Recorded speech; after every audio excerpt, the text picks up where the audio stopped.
primary period, there was this presidential election going on. We had these two candidates, both running against President Bush because he was very unpopular. I won't let banks and lenders off the hook when it was their greed and irresponsibility that partially got us into this mess. We should not be bailing out just Wall Street. We should be restoring opportunity on Main Street. It was a bum deal for people.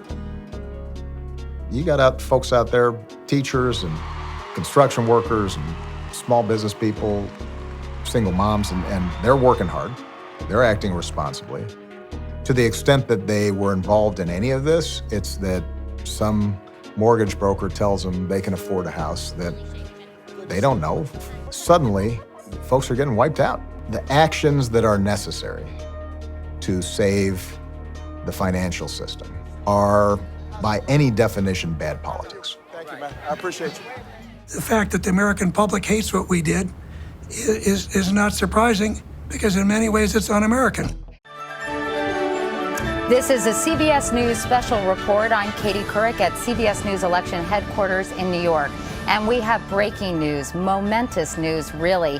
CBS now estimates because of victories in California, Washington, Oregon, and Hawaii. CBS projects that Senator Barack Obama of Illinois will be the next president of the United States. He defeats John McCain, the senator from Arizona and Vietnam War hero. And no matter whom you voted for, you'd have to agree this is an incredible milestone in the history of this country. A century and a half after the Constitution abolished slavery and guaranteed blacks the right to vote, 4 decades after the passage of the Civil Rights Act, voters have chosen our first African-American president. Bob Schieffer and Jeff Greenfield, as we watch these dramatic pictures, and with all due respect, I think we probably want to stay on those pictures instead of shots of any of us. I mean, it is so incredible to see these crowds, the culmination of a 2-year campaign and a lot of hopes and dreams of so many Americans. Katie, this is more than an election night in America.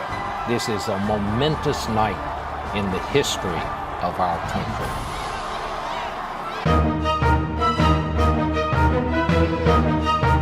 And then, in the late 2000s, there was the meteoric rise of the superhero genre. By now, the emerging millennial generation was expressing itself. Diversified, more sensitive, and self-effacing than prior generations, raised on their parents' treasured classics from the 80s and 90s, their tendencies were for the whimsical and the fantastical, which saw the rise of manga, anime, and comic-cons. Latently, this generation's mentality could also be attributed, perhaps more than in prior generations, to escapism, with a generation sharing its formative moments of 9/11, the invasion of Iraq, Hurricane Katrina, the worst economic collapse since the Great Depression, the rise of ISIS, and the fracturing of society into political tribalism. With money swilling around and teeming goodwill, the studio produced a stream of hits, generating excitement in the broader culture. With the DC universe also taking hold in the collective consciousness, superhero movies would be, over the ensuing decade, the cornerstone of entertainment. This chart reveals that the genres with the worst sequels also fare pretty badly amongst critics in general. Despite all of this, Hollywood loves making them. So much so that this year alone, an unprecedented 37 sequels will be released. The reason? Money. The average sequel makes 8 times the average original release. That's $160 million over the $20 million original. Grown Ups, the Adam Sandler movie, which was rated an abysmal 30 points on Metacritic, received $270 million worldwide. Its sequel, which somehow dropped 11 points, still managed $247 million worldwide. It was a box office hit. Audiences literally had no reason to give Grown Ups 2 a chance, and yet they did. Roger Ebert famously said no movie executive was fired because he greenlit a sequel, but movie critics despair of sequels as betraying a lack of imagination and originality. The modern film landscape. This is gonna work, Steve. I know it is. because I don't know what I'm going to do if it doesn't. It is no secret that Hollywood loves sequels. It is simple math. More than one film offers more profits. Over time, a part 2 was no longer what studios were striving for. They wanted more. The prospect of a franchise has always been attractive. This has never been a secret. However, there's been an even greater pursuit as of late to create franchises. The primary motivation for this, the Marvel Cinematic Universe. Kevin Feige and the team at Marvel Studios changed the game with their unprecedented 23-movie run of profitability and cultural sensation after launching with Jon Favreau's Iron Man in 2008. Not unlike any other industry, the success seen by Marvel bred attempts at imitation. The MCU. If we can't protect the Earth, you can be damn sure we'll avenge it.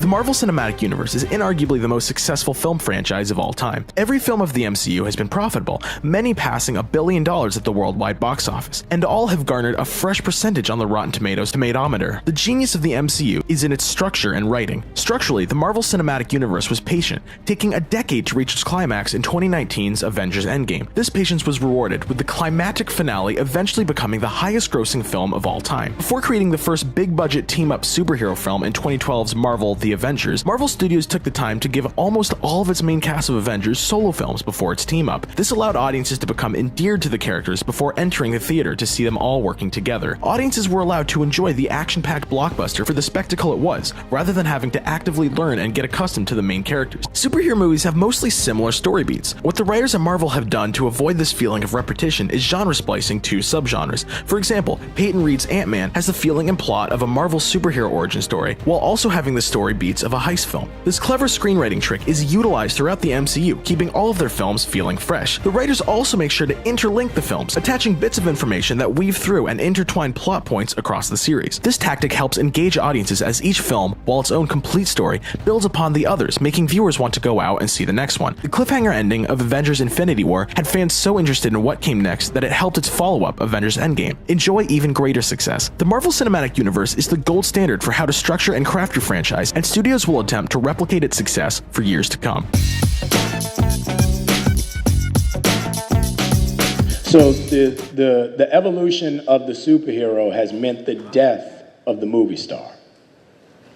And that's the fear now, because you're now making movies for 16-year-olds and China. And that's it.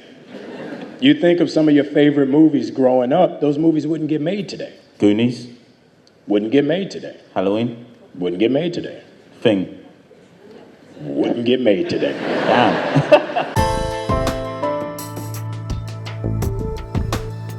In the fourth Transformers movie, there's a scene where a random guy in an elevator helps Stanley Tucci beat someone up. That guy? Turns out he's a Chinese boxer, Zhu Shiming, a world champion and gold medalist. Elsewhere in the movie, you'll see product placement everywhere, from a Chinese milk box and even a Chinese bank ATM in Texas of all places. If you didn't recognize these references, that's because they weren't meant for you. The growth of China's middle class has created a massive new market for the entertainment industry. Next year, China's box office revenue will likely surpass the US, making it the largest movie market in the world. China has built 27 new cinema screens per day on average this year, and as of November 2016, the country has more screens in total than the US. Obviously, the movie makers in Hollywood want to reach those customers. Transformers 4, a movie criticized for literally making no sense at all, was the only film in 2014 to collect over $1 billion worldwide at the box office, thanks to Chinese viewers. The problem is, the Chinese government only allows a certain number of foreign films to enter the country each year, and each one has to pass through the government censorship agency. 10 foreign films were allowed in 1994, and since then, Hollywood has pushed the US government to continually negotiate for higher quotas. These days, a US film typically makes it into a Chinese movie theater in one of three ways: through revenue sharing, co-producing with a Chinese company, or through a flat fee. The most common is the revenue sharing model, where the studio gets 25% of the revenue, but only 34 films per year are allowed. Over the last 10 years, American films have strategically incorporated positive Chinese story elements to bolster their chances of being one of the films selected. In Red Dawn, the enemy was originally China, but changed to North Korea in post-production.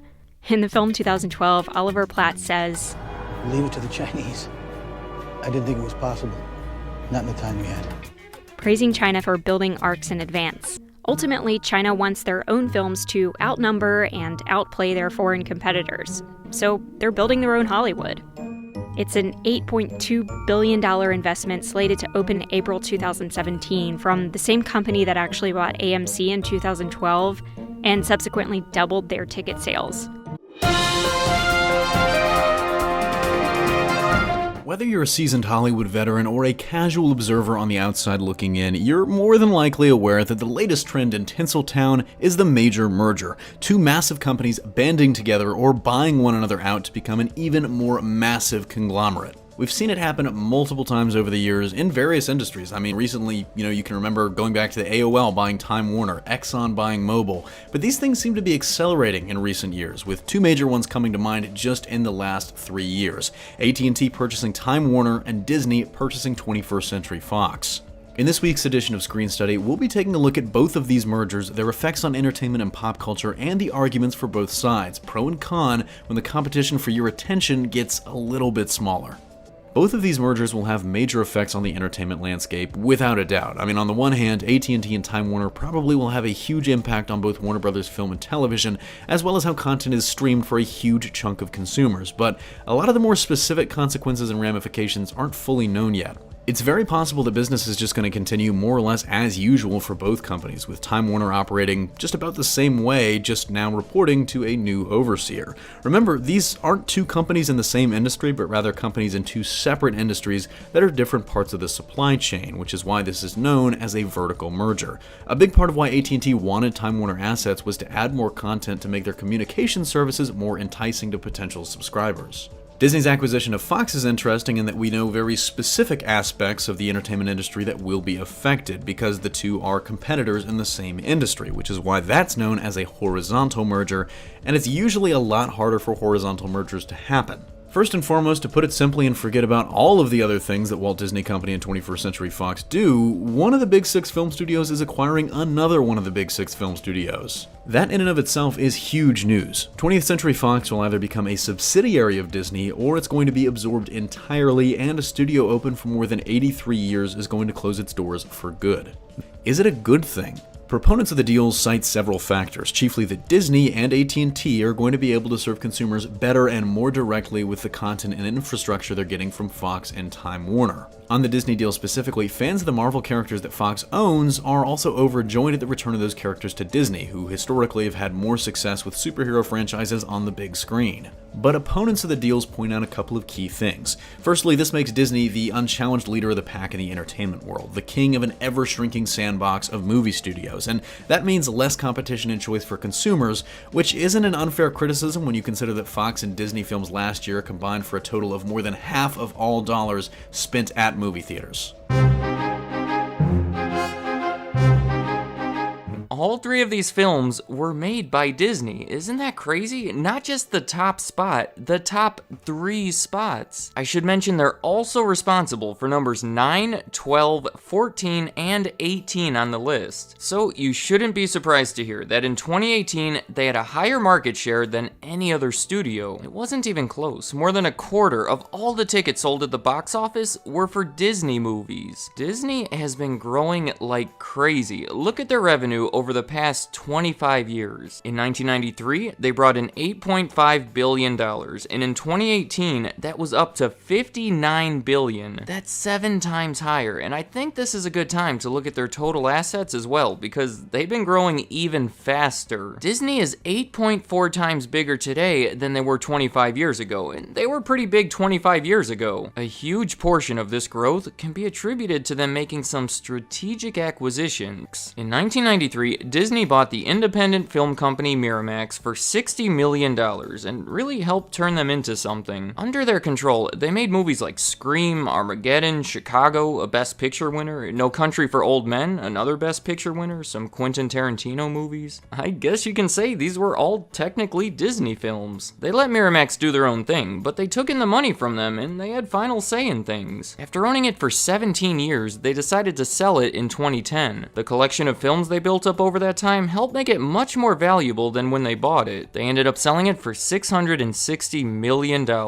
Then, in 2009, they made an acquisition that people continue to talk about. This is a fun one. They bought Marvel for the price of $4 billion. The most attractive part of this deal, obviously, was the 5,000 characters that they would receive the rights to. And because of this, they've had the freedom to create an entire cinematic universe. In 2012, Disney paid $4 billion for Lucasfilm, which is the owner of the Star Wars franchise that was fully owned by Star Wars creator George Lucas. This deal made George Lucas the second largest shareholder of Disney, behind only the trust of the now deceased Steve Jobs. George Lucas had been the main guy behind the original trilogy and the prequels, all made under his ownership. But everything that's been made since the acquisition, starting with The Force Awakens, has not really involved George Lucas and has been made by Disney. That brings us to their most recent deal with Fox. In this one, they paid $71.3 billion.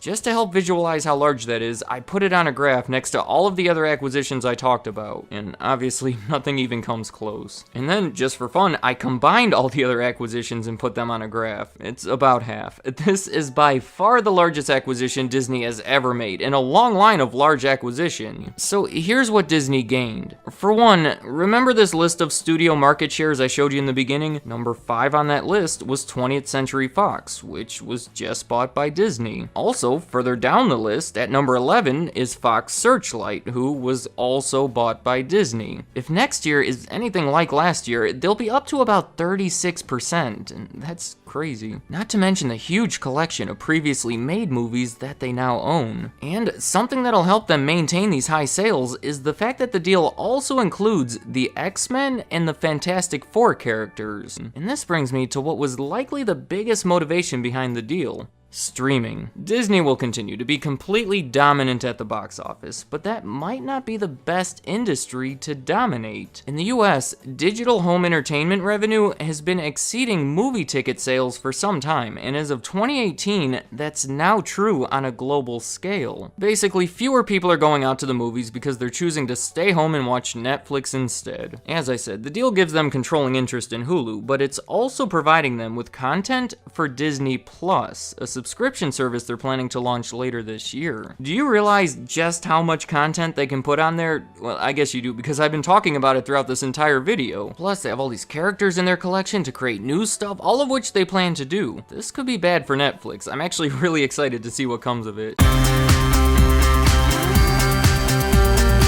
Indies also tend to emphasize human experiences and faces, as opposed to the numerous sequences filming machinery, technology, and special effects that dominate big-budget fare.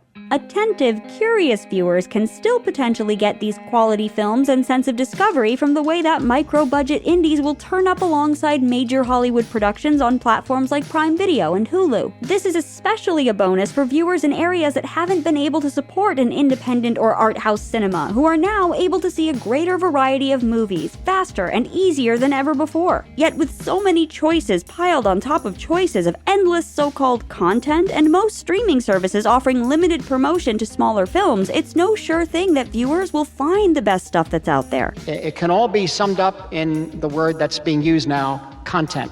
All moving images are lumped together. And with movie theaters feeling the financial pressure to show the biggest sure-thing franchises, a pressure that's only increased in the wake of pandemic-related closures, the communal experience of independent film is surely vanishing. The positive ways that independent film has been assimilated into the mainstream and more democratized in how it's made might mean that we'll get more good movies than ever, but that fewer people than ever might actually watch them. There's a more insidious threat, and that's the devaluation of cinema itself. 2023 has been a rocky year for physical media. Major retailers like Best Buy are finally pulling the plug on selling movies and TV shows, and Netflix is ending their mail-order DVD rental service. Major video games like Alan Wake 2 are experimenting with skipping a physical release altogether in a step towards an all-digital future. You really will own nothing and love it. You get nothing! I guess physical media is just another thing that millennials have killed, right next to dress codes and answering the phone. Growing up, my parents had cabinets full of VHS tapes and DVDs, and this is my stash in comparison. This is the last one I purchased. and I only bought it because we lost internet access for a few days. It's a fine film, but I question the value proposition. Why would I buy this from Target for $20 and watch it only once, when I can take that same money and watch as much of the Netflix catalog as I can in a month? I can binge the entire series of The Office in that time. Or I would, if it hadn't moved to a different streaming service. Different channels offering different shows, they really are reinventing cable for the internet, aren't they? They're the same picture. Mainstream audiences have largely decided they're okay paying monthly fees, as long as they don't have to get up and open the disc tray ever again. And this might change now that we live in a world with actual interest rates, and streaming services are forced to raise their prices to make a profit like every other business.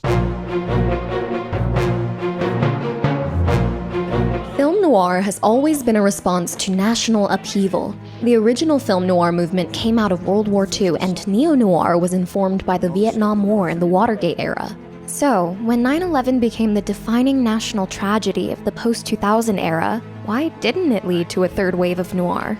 There have been 21st century movies that fit into neo-noir, and there are other films that have dealt directly with 9/11, but there's really only one film that dealt with the aftermath of this event through noir: Christopher Nolan's The Dark Knight. 10 years after its release, this movie is singular in the way it both incorporates classic noir tropes and reflects the paranoia, darkness, and disillusionment of the post-9/11 moment. You thought we could be decent men in an indecent time!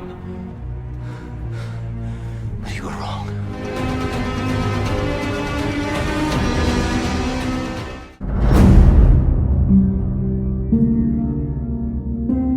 So if we're saying The Dark Knight is noir, first we have to answer the question, what is film noir? Paul Schrader's essay, Notes on Film Noir, argues that during the Great Depression, movies were trying to make people feel optimistic. But in the 40s and 50s, noir departed from this mission of inspiring hope. Instead, it was authentically reflecting the pessimism people were feeling. Schrader argues that this specific cynical tone is what defines film noir, and that's why it's still considered a style rather than a genre. So, fundamentally, The Dark Knight is noir in that it captures this tone and updates it for post-9/11 audiences. It directly confronts the hopelessness of its time and refuses to offer any false comfort to ease our fears. Things are worse than ever! Yes, they are. The main way that we recognize the film noir tone is through distinctive visual techniques. In French, film noir literally translates to black film, so darkness was its first defining visual trademark. Shadows and low-key lighting establish a sense of drama, fear, and mystery. The Dark Knight's sinister mood comes through in the noir-inspired visuals. We see lots of night scenes in high-contrast light and dark, reflecting moral conflict. Film noir visuals create the feeling of entering a bleak underworld. Noir also tends to feature unusual angles or imbalanced compositions that suggest the world is unstable or uncertain. In The Third Man, the slanted Dutch angles communicate the protagonist's alienation. Meanwhile, in The Dark Knight, the Dutch angle shot visualizes the instability the Joker brings to Gotham. See, madness, as you know, is like gravity. All it takes is a little push.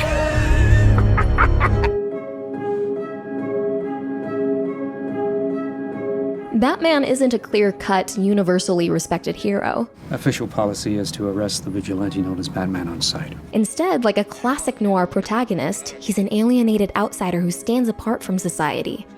The Batman is an outlaw. Batman may not get beaten up and abused like many noir protagonists, but he is derided by the people he's serving. Even if everyone hates him for it, that's the sacrifice he's making. He's not being a hero. He's being something more. Batman is also like a noir protagonist in that he's flawed, not a straight-up good guy. Think of Sam Spade in The Maltese Falcon. When you're slapped, you'll take it and like it. Batman is a vigilante, and this reflects how after 9/11, some people felt laws had to be broken for the greater good. When Batman sets up spyware in order to catch the Joker, you've turned every cell phone in Gotham into a microphone. The movie seems to be referencing the Patriot Act of 2001, which allowed the FBI to wiretap people without probable cause. So Batman's vigilante status and questionable methods speak to the cynical, by any means necessary American outlook of the post-9/11 time. I've got to find this man, Lucius. At what cost? At one point, the Joker suggests that he and Batman are alike. To them, you're just a freak. Like me. Because even though Batman is a good guy and the Joker is a villain, ultimately they're both operating outside the law. One day, the Batman will have to answer for the laws he's broken. Batman and the need for him is a product of his messed up time. Gotham is a society that's out of control, but the ultimate goal is to get to a place where the established government is capable of doing its job, and Batman would have no place in that kind of stable, functional society. They need you right now. When they don't, they'll cast you out. In classic noir fashion, the film's ending is extremely bleak. Harvey dies, and Batman makes himself a scapegoat by telling Commissioner Gordon to blame him for Harvey's crimes. I killed those people. That's what I can be. No, you can't. You're not. I'm whatever Gotham needs me to be. The Marvel arc is that flawed people can be redeemed and become heroes under the right circumstances. But the Dark Knight's message is the opposite. It's that anyone could turn bad under the right circumstances, and we have to fight against that. And The Dark Knight puts its own spin on this tradition. It spoke to post-9/11 fears by updating noir tropes and helping to establish a new superhero movie language for dealing with questions of the times. You either die a hero, or you live long enough to see yourself become the villain. As the highest-grossing movie of 2008, The Dark Knight clearly struck a chord with audiences, and it shaped the decade to follow. Today, the film remains a prime example of cinema's power to capture its times through style, mood, and story.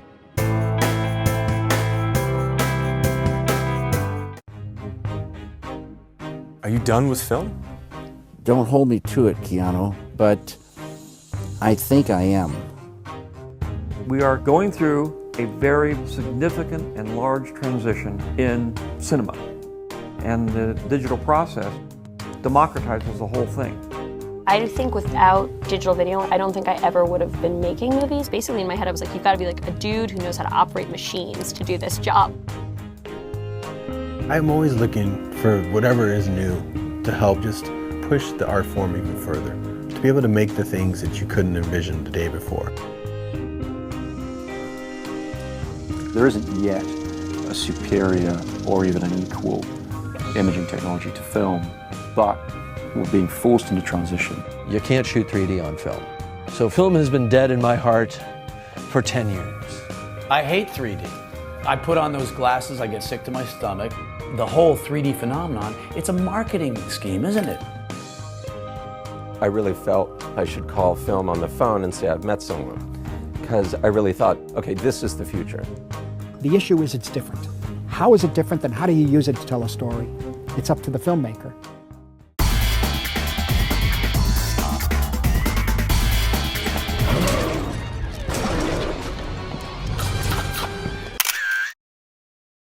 Even though CGI can be dated way back to 1958 with the release of Alfred Hitchcock's Vertigo, it wasn't until the 90s where we really saw its true potential, and then it wasn't until the 2000s where it really took the world by storm. CGI opened the doors for filmmakers to put things on screen we didn't think possible just a few years prior, and in many cases it replaced practical effects because of its cost effectiveness. 1999's Star Wars Episode 1, The Phantom Menace, made heavy use of CGI for many of its characters, including the most badass Star Wars character of all time, Jar Jar Binks. This showed us that when done well, CGI could be used not just as an addition or ancillary thing in a film, but as a main component of it. It ushered in a wave of movies that used complete CGI replacement of characters, such as in Sam Raimi's Spider-Man, where whenever we saw Spider-Man swinging through the city, it was a full body replacement, and it looked so good. We also saw some amazing motion capture performances during this time. It showed us that these characters can really captivate an audience, such as Andy Serkis's Gollum in The Lord of the Rings. These days, CGI is used everywhere,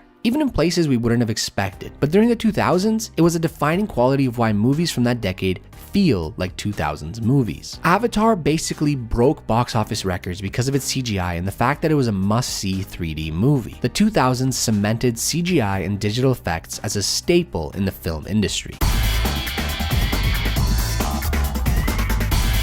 Hey, welcome back to another episode of Visual Effects Artists React, and today is it. Today is the episode we have been waiting for months. Lord of the Rings trilogy, my favorite set of movies of all time. Lord of the Rings kind of is this pinnacle of all visual effects technology leading up to like the year 2000 and the start of what would eventually become the digital revolution in visual effects. All right, we have a lot to talk about. We'll do our best. Let's get into this. They're thieves. They're filthy little thieves. So Gollum is considered to be the biggest technical achievement of the entire Lord of the Rings trilogy. There's a whole workflow pipeline they created for this movie. See, motion capture with a real actor on set with a digital character wasn't really a thing before this movie. The general way they did all of these shots is they had Andy Serkis wearing like this whitish gray suit on set interacting with Frodo and Sam, but all of the actual animation, they didn't have any of that. He's just doing all this stuff, and then once filming wrapped, like 9 months later, they had to go back and have Andy Serkis re-perform every single performance he had throughout the entire trilogy of movies after the fact on a motion capture stage. Hey, Stinker, don't go getting too far ahead. This shot blew my mind. What? Jeez, man. How do you do that? That's real water reacting to a CG character. Is that Andy Serkis in the water flopping? No. It is. Yes. It is. Yes. Okay. It is. Okay. Somehow just throwing himself onto the rocks of this creek bed, going for an imaginary fish. How are they painting him out? I don't know. Painting Andy Serkis out of that shot? Dude, that is so advanced and so tedious. Now, the thing about painting stuff out is that you basically need to take parts of your image and paint it back in. And usually you can just find it from a different part of the image. But the challenging thing is when the stuff that you're trying to replace is moving and animated and changing every second, AKA water. The Golden versus Smeagol dialogue scene, like that's all motion capture with hand animated facial animation. Based off of the reference footage of Andy Serkis doing it on set. You don't have any friends. Nobody likes you. Not listening. By the way, look at that upper lip animation right there. It's perfect. The center of the lip stays put unless it's motivated by the muscles on the outside of the lip pulling it around. That's actually one of the very first things I noticed in this movie is they got human anatomy around the mouth working correctly. It was seeing Gollum that actually inspired James Cameron to make Avatar. Really? Yeah. He was like, oh, technology's finally there. I can have digital actors with real actors and make it work. Gandalf? Bilbo Baggins. Big Gandalf, tiny Bilbo. Dude, hugging each other. Shot. So heartwarming. So this is like kind of the first moment where you really see the true like size difference between a hobbit and a wizard, aka a person. High angle of Ian Holm or something like that. But yeah, that's a person in a big costume. He was like 7 feet tall, an actual like huge man that they just dressed up as Gandalf. Notice you never see his face. Yeah. It's just the hair and the hat and the robe. And so now the reverse shot. Now we're seeing the real Sir Ian McKellen with a tiny actor. Notice the hand position is exact. They are tricking you into thinking these are all just the same moment, cutting back and forth, because they've made a point of having one unique thing throughout all these different setups. But this is nothing revolutionary. This is just simple editing back and forth, good editing. Smart. But here's the visual effects shot. The moment they walk into the door and you see the inside.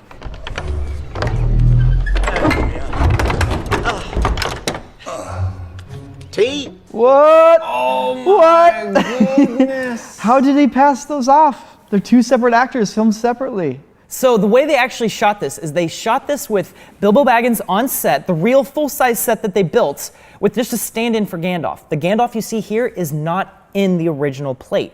Blue screen Gandalf. They have exactly matched the lighting of this hobbit hole on their blue screen set. Like the sunlight from when he steps in to like that soft glow from like the left side and the ground, all the lighting is perfectly matched. Not only are they in the shot together, they interact. Look at that, he grabs the hat from him.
the only one involved. But I am involved. We are all involved. Though he starred in only 3 films in the 1950s, James Dean remains a Hollywood legend. You're tearing me apart. Dean's life was cut short by a car crash in 1955. Now, movie makers are using computer technology to bring him back in a new role. This week, a production company announced it purchased the rights to use Dean's image from the late actor's family.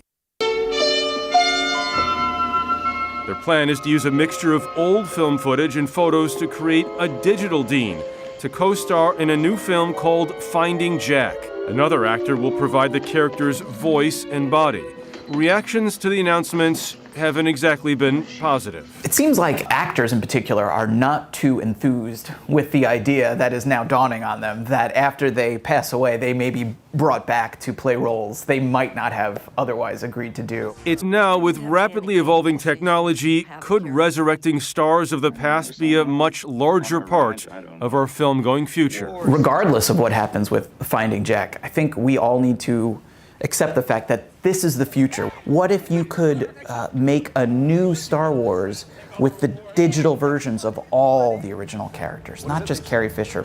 What if you could make a sequel to Casablanca with Humphrey Bogart and Ingrid Bergman? I think this is the start of perhaps a slightly ghoulish new trend. I'm writing a collection of short stories. Watch for cyclists, asshole! Ah, the hipster. Sorry, I was taking a selfie while shooting a Snapchat, while periscoping that Snapchat, while Instagramming latte art. Decrying consumerism and conformity, during the 2000s to 2010s, hipster culture soared to great heights, before eventually becoming so popular it ironically became the one thing it sought to destroy. Mainstream. You're not a hipster? No! Oh my god, no, I hate them. As middle-class white people escaped their sheltered, comfortable upbringing, as they started to move into lower-income areas such as Williamsburg in Brooklyn, Shoreditch in London, Silver Lake in LA, and Berlin's Nikon. Enrolling in gender studies whilst half-arsing a career as a painter, this new wave of hipsters were living counter to the expectations of mainstream society. And they carried with them an ideology of rejecting traditionalism, rejecting capitalism, and rejecting consumerism. I'm talking about not covering every square inch of populated America with houses and strip malls until you can't even remember what happens when you stand in a meadow at dusk. But you see, aesthetics is only one part of the hipster. There was something much more vital to the identity of a hipster than just their clothes. And that was that they absolutely hated mainstream culture. Did I listen to pop music because I was miserable? Or was I miserable because I listened to pop music? This hatred for the mainstream would inform their taste on basically everything. Music, food, drink. If it was popular, hipsters didn't like it. If you loaded up your iPod in front of a hipster and showed them that you like Nickelback, they would have a visceral meltdown. They would spit their cappuccino all over you and then proceed to tell you why 80s African funk punk is the superior genre. However, this presented a problem for the hipster. Wait, if everything in Portland is weird, isn't weird normal? They were in this constant cycle of seeking out the most underground, the most core artists before they gained notoriety, got successful, and eventually weren't cool anymore. The hipster taste in music was pretty broad, but a lot of it came down to indie and folk rock. You know, you'd have people like Mac DeMarco, Bon Iver, It's Bon Iver, Tame Impala, James Vincent McMorrow, Matt Corby, as well as a love for like older bands like the Smiths and the Cure. I love the Smiths. Sorry? I said I love the Smiths. Holy shit. In the 2000s, when the bustling new genre of dubstep started to appear, hipsters were all over that. The frontman of the genre was your quintessential emo hipster, which was Skrillex, who ended up becoming about as mainstream as you could possibly get and was quickly despised by the hipster community.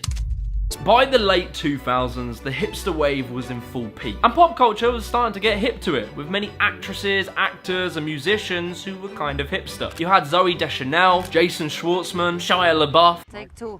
Even cinema, there was tons of references to hipsters, and you would have people like Wes Anderson, which were your quintessential hipster filmmakers. However, as popular as hipsterism was becoming, no one wanted to be a hipster. Like, actually being a hipster isn't such a terrible thing. The terrible thing is being a hipster.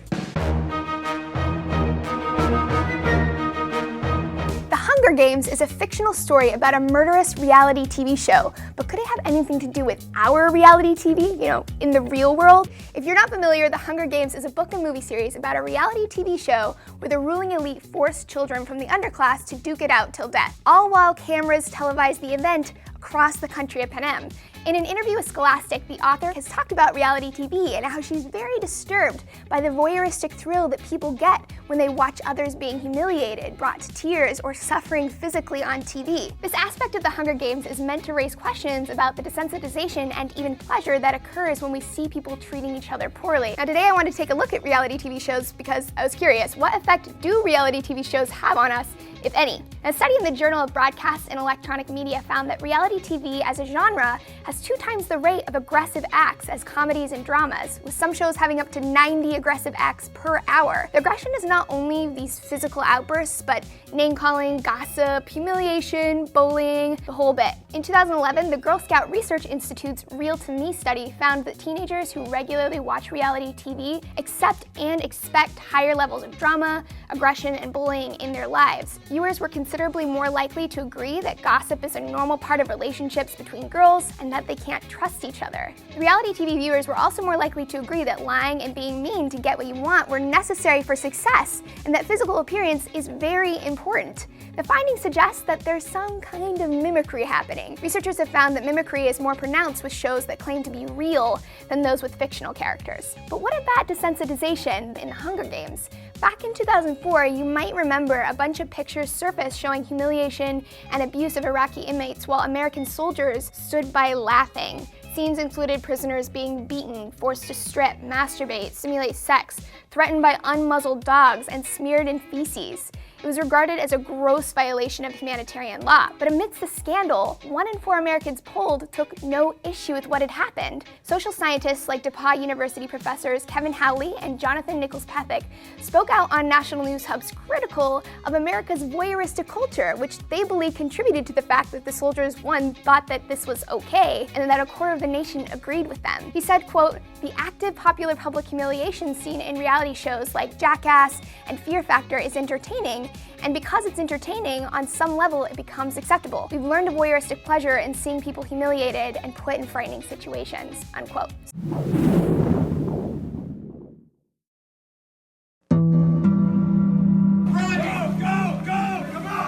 It's become a sadly familiar routine, a mass shooting followed by thoughts and prayers, calls for gun control, and lingering doubts that anything will change. Mass shootings in America are not new, but for a long time they were rare. In the past decade, they've become more frequent and a lot more deadly. Sandy Hook, Orlando, the Vegas Strip, Parkland, and now El Paso and Dayton on the same day. So, what is going on and what is being done about it? Almost half of all civilian guns in the entire world are in America, estimated at around 400 million guns for a population of 330 million. And notice that big uptick from 2007 to 2009. What happened then? So after the Virginia Tech massacre, we saw what often happens after massacres in the United States, when it looks like that the federal government might be about to take strong action to regulate gun ownership. Gun owners typically respond by, if doing anything, buying more guns, and in particular buying more ammunition. The massacre at Sandy Hook Elementary School in 2012 saw President Obama try and reinstate a lapsed assault weapons ban, but he was blocked by Republicans. The majority of those who died today were children. Beautiful little kids between the ages of 5 and 10 years old. But as President Obama said after the Sandy Hook massacre, if they couldn't get it done then, when 30-odd young children were shot down in their classrooms, if America couldn't get it together politically to deal with this then, what will it take?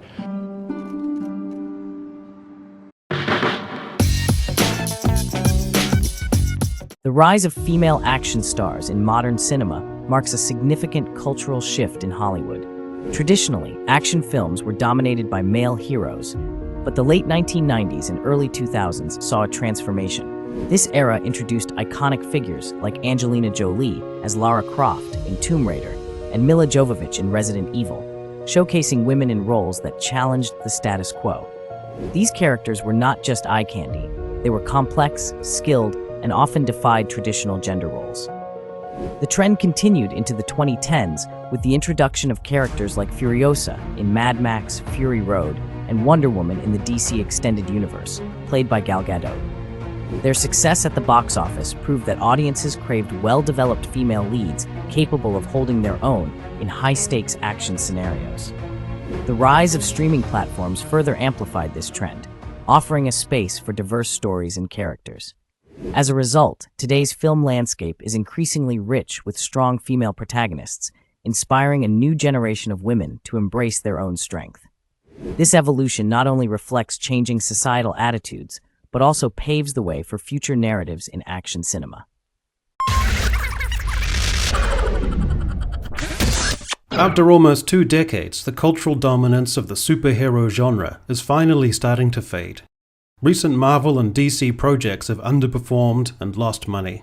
Upcoming projects are holdovers dangling awkwardly between phases. Some have been incessantly delayed. That's one dynamic that we can talk about or not talk about. And Batgirl was annihilated from the servers. James Gunn's announcement of a slate of future DC projects, including Waller, Creature Commandos, and Swamp Thing, was met with bemused indifference. It's never easy to apprehend the early decline of a prevailing genre. It begins with misfires nestled in among the majority of successes, then an uncertain displacement and churn of key figures at the top, all of which is couched in terms of course corrections. One of the things that catalyzed the superhero genre at the outset, the hankering for escapism from a world of violent political spasms, terrorism, geopolitical ructions, the ravages of climate change, and reactionary violence, has also become the thing that is leading to the waning of the spirit of escapism in the superhero genre, because those forces turning on the world are now so visceral, so urgent, and so present that films and streaming shows about people flinging themselves through the air in colorful skin-tight costumes, posing in stylized group shots, lassoing lightning, and throwing hammers is now coming across as inadequately banal and lightweight. Second was the rise of identity politics and the permissive attitude of the studios to allow writers to impose and foreground their own values, sometimes at the expense of storytelling and imagination, and the emasculation of traditional male leads. This imposition of identity politics sullies the essential magic, flair, and escapist delight of a genre which doesn't seem especially suited to the strident imposition of these real-world issues. Aligned with this is an ever more frequent cycle of teaser trailers and promotional stills foregrounding identity politics issues of diversity and empowerment, in a way that either inadvertently or half-consciously antagonizes much of the fanbase, who are then mischaracterized as reactionaries, unable to cope with inevitable cultural change, all of which instills a negative atmosphere around a project. In addition, the studios lost momentum. DC, through an uncertainty about direction and mishandled projects with key personnel coming and going, and a sense of ad hoc, on-the-fly decisions that undermined potential and sapped goodwill, while Marvel went from producing tenderly crafted films to pumping out content, producing an over-bloated slate of shows and overlapping releases, so that the anticipation and sense of an event of a Marvel project began to ebb. This bloatedness of projects extended to a redundant bloatedness of running times. Stories centered around characters gave way to stories showcasing visual environments, such as multiverses and quantum realms, with an overload of candy-colored CGI. At the same time, films began to bomb or be extremely underwhelming at the box office. Projects would be incessantly deferred or abandoned completely, and the escalating budgets created an escalating sense of risk if a film didn't connect. The studios, which half a decade earlier could rely on films to be surefire financial hits, now faced the thing that studios detest the most, an escalating dynamic of uncertainty and risk, and that aversion to risk manifested in safer projects and mediocre but reliable sequels. Finally, superhero films have just lost their sense of fun. There was a natural curve leading up to Endgame, where much of the potential of the franchise peaked and reached a satisfying conclusion. Everything in its wake seemed to lack any particular raison d'etre, would have all the hallmarks and characters and tropes of what people had liked, but with an unsatisfying hollowness, worsened by the contingencies of the multiverse that lowered the stakes and consequences, because characters could be restored irrespective of their on-screen demise. President Obama, while he was mixing a lot with some Hollywood stars this weekend, next week, big test for him. He's out to Hollywood for a huge fundraiser. Let's go now to Peter Nicholas to hear how the Obama campaign is doing this year getting cash out of Hollywood compared to 2008. Well, it's been a little bit of a difficult slog for him. He took a position against an anti-piracy bill that was very important to Hollywood, and some of the Hollywood executives were upset about that, and they've kept their wallets shut. Hollywood is a very important source of campaign cash for Democrats, as you know. So the White House was a bit concerned about this. The president reached out to some Hollywood executives after making that decision and seems to have mollified them to some degree. And now we're hearing that Hollywood seems to be coming back into the fold for the president. There's a major test coming up on May 10th, as you mentioned, at the home of George Clooney.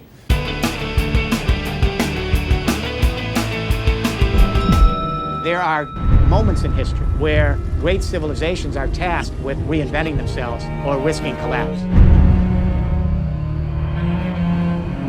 We down emotionally, we down financially. It's killing me to look at my kids and know that they might not have nothing for real. This same mentality that trashes people, trashes the planet. What's wrong with us as a species? Many people are losing hope, and they know how bad the situation is. How can the crisis be transformed into perhaps the greatest love story on Earth? Good morning, Occupy Wall Street! Good morning, Occupy Wall Street! Good morning, planet Earth! This movement against the Keystone XL pipeline, the Occupy movement, Arab Spring, these are all signalers of the emergence of the world's biggest and most profound social movement. Out of that love and that connection of people to each other, they're going to create a different way to do things. This is Zuccotti Park, just by Wall Street, the site of the famous encampment from 2011 that spawned Occupy and the discourse of the 1% against the 99%, the place where inequality in America today was really put back on the political map. Huge rage against bailing out the banks. And the other great political reaction to the crisis came 2 years earlier in the form of the Tea Party, the idea that irresponsible borrowers who'd taken on debts they couldn't afford were now going to be rescued by the federal government.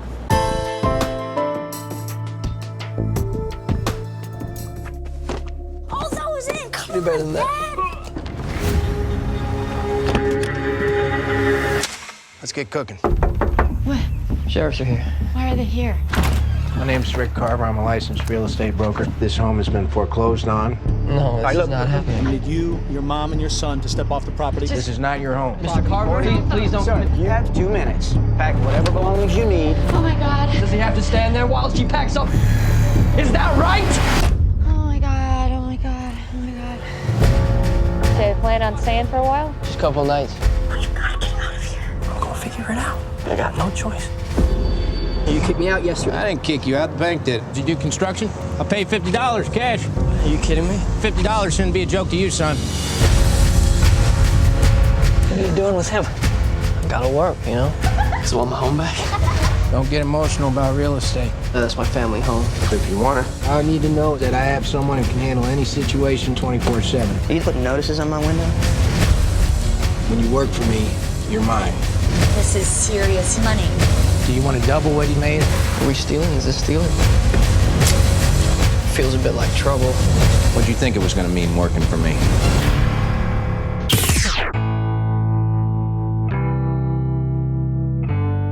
I take my kids to the movies to see Avengers.